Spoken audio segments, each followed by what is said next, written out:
sekalian, selain aturan yang telah ditetapkan oleh Komisi Pemilihan Umum, perlu saya tambahkan aturan tambahan.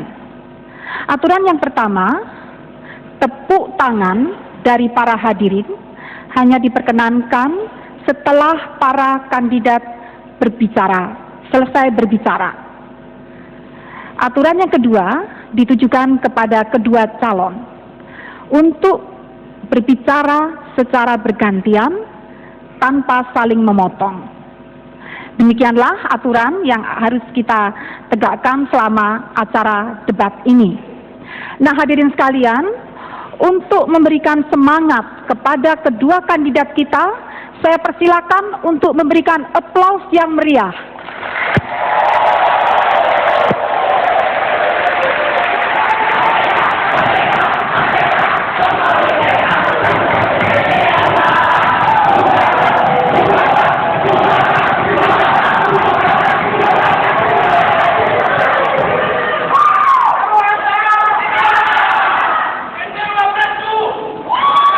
Baiklah hadirin,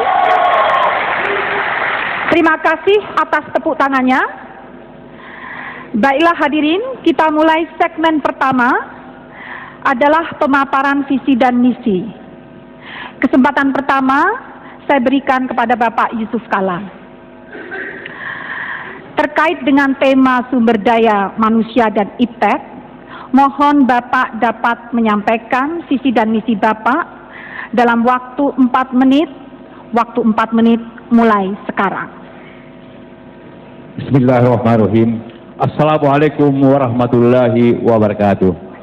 Waalaikumsalam warahmatullahi wabarakatuh. Saya hormati Pak Hatta, Ibu Moderator, para hadirin, pimpinan, para calon presiden, serta seluruh bangsa tanah air. Pertama, mari kita semua bersyukur kepada Allah Subhanahu wa Ta'ala atas kesempatan ini, dan mari kita ucapkan selamat kepada seluruh umat Islam yang melaksanakan ibadah Ramadan. Mudah-mudahan ibadah kita diterima Allah Subhanahu wa Ta'ala. Saudara sekalian, hari ini kita berbicara sumber daya manusia dan iptek. Ini untuk melaksanakan konstitusi. Konstitusi mengajarkan kepada kita bahwa tugas negara mencerdaskan bangsa. Begitu juga Allah Subhanahu wa Ta'ala telah menjanjikan dalam surat Al-Mujadilah, Allah akan meninggikan orang yang beriman di antara kamu dan yang diberi ilmu pengetahuan beberapa derajat.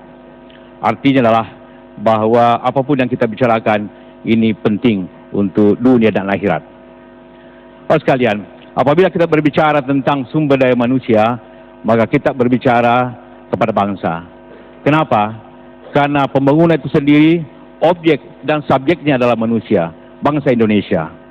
Karena itulah kita semua, Pak Jokowi selalu mengatakan bahwa yang pertama harus dilaksanakan ialah meningkatkan derajat sumber daya manusia kita. Sumber daya manusia tentu ditingkatkan dengan pendidikan, teknologi, dan ilmu pengetahuan.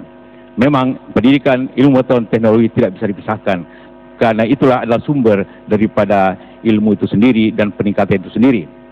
Karena itulah, maka kombinasi daripada sumber daya manusia dan ilmu pengetahuan adalah ujungnya produktivitas bangsa itu sendiri. Kita belajar daripada bangsa-bangsa lain, dan kita belajar dari bangsa kita. Bangsa banyak yang maju karena ilmu pengetahuan, ada bangsa yang maju karena sumber daya alam. Karena itulah kita dengan punya sumber alam dan kemudian dengan kekayaan sumber daya manusia dan upaya ilmu pengetahuan, tentulah akan memberikan manfaat yang lebih besar bangsa ini. Apa yang kita harus lakukan? Banyak hal tentunya. Pendidikan kita memang merupakan ada sistem pendidikan nasional yang mengutamakan kecerdasan, akhlak yang baik, budi pekerti, dan juga pengetahuan yang baik. Adalah tugas kita semua. Kita semua mempunyai anggaran yang sesuai dengan Undang-Undang Dasar 20%. Merupakan hal yang tidak banyak diterapkan oleh bangsa-bangsa lain. Ilmu pengetahuan teknologi, kita mempunyai banyak lembaga, ada BPPT, ada LIPI, ada Batan, dan sebagainya. Bagaimana lembaga-lembaga ini menjadi ujung tombak ke depan untuk memajukan teknologi ini. Begitu juga universitas begitu banyak yang harus disatukan kemampuannya untuk memajukan ilmu pengetahuan bangsa ini. Karena dengan modal perguruan tinggi, modal pendidikan, modal daripada institusi swasta yang harus maju bersama-sama akan menjadi suatu kekuatan besar bangsa ini. Tentu dibutuhkan usaha, dibutuhkan kebersamaan bangsa ini untuk maju secara bersama-sama. Mudah-mudahan dalam kesempatan ini kita semua akan mendapatkan suatu kesempatan yang sama. Karena kemajuan itu kemajuan kita semua. Kemajuan itu adalah harapan kita semua. Pendidikan, ilmu pengetahuan, sumber daya manusia merupakan suatu hal yang tidak bisa berdiri sendiri. Harapan kita semua mudah-mudahan dalam pemberian ke depan, apapun caranya, kita harus maju dengan kemampuan diri. Terima kasih. Bapak Yusuf Kalla, masih ada waktu. Terima kasih. Terima kasih. Untuk berikutnya, saya persilakan Bapak Hatta Rajasa untuk memaparkan visi dan misi terkait dengan tema saat ini. Waktu 4 menit mulai dari sekarang. Bismillahirrahmanirrahim. Assalamualaikum warahmatullahi wabarakatuh. Selamat malam dan salam sejahtera bagi kita semua. Yang saya hormati Bapak Muhammad Yusuf Kalla, calon Wakil Presiden Republik Indonesia nomor 2, Ibu moderator yang saya muliakan, seluruh rakyat Indonesia yang saya cintai dimanapun berada. Pertama-tama, izinkanlah saya menyampaikan selamat menunaikan ibadah puasa kepada seluruh umat muslimin dan muslimat di seluruh tanah air.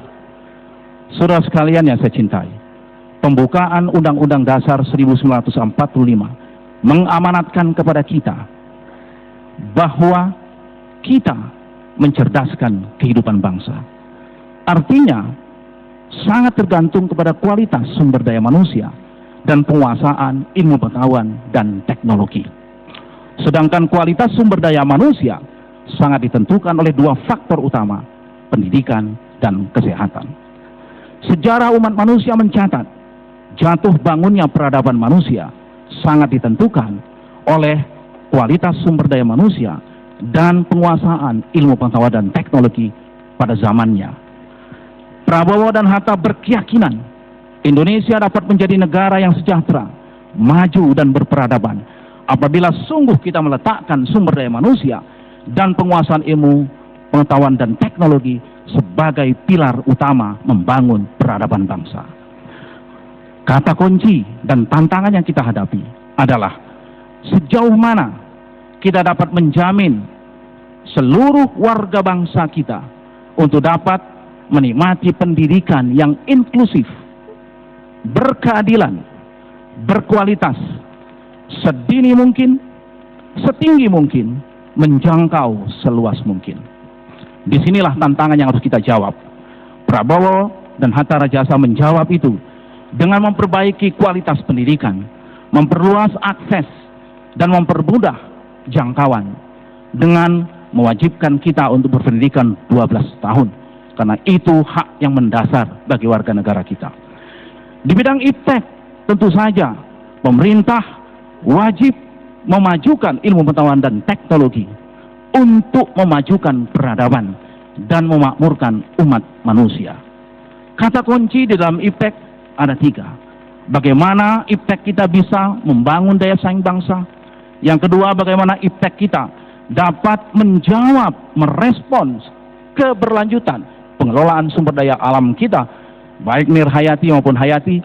Dan yang ketiga adalah bagaimana iptek kita mampu menyiapkan masyarakat Indonesia yang kritis, yang inovatif untuk menjawab tantangan globalisasi yang semakin ketat. Di bidang kesehatan, kita akan melanjutkan perbaikan gizi masyarakat, memperluas akses pelayanan BPJS, baik cakupan maupun mendekatkan pelayanan kesehatan kepada masyarakat. Apabila kita melihat, kita pun penting meningkatkan produktiviti dari tenaga kerja kita yang 46% masih berpendidikan SD. Oleh sebab itu penting bagi kita untuk meningkatkan produktiviti dengan membuka balai-balai latihan, meningkatkan pusat-pusat keunggulan, pusat-pusat inovasi agar seluruh komponen masyarakat kita mendapatkan pendidikan, mendapatkan kesehatan, dan mendapatkan ilmu pengetahuan untuk membangun peradaban bangsanya. Inilah beberapa poin yang kami sampaikan. Terima kasih. Assalamualaikum warahmatullahi wabarakatuh. Waktu masih 3 menit, 3 detik. Waktu masih. Oke. Terima kasih. Terima kasih.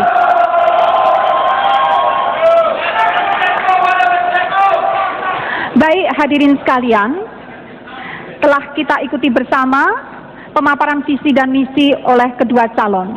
Untuk segmen berikutnya, kita akan masuk pada pendalaman visi dan misi.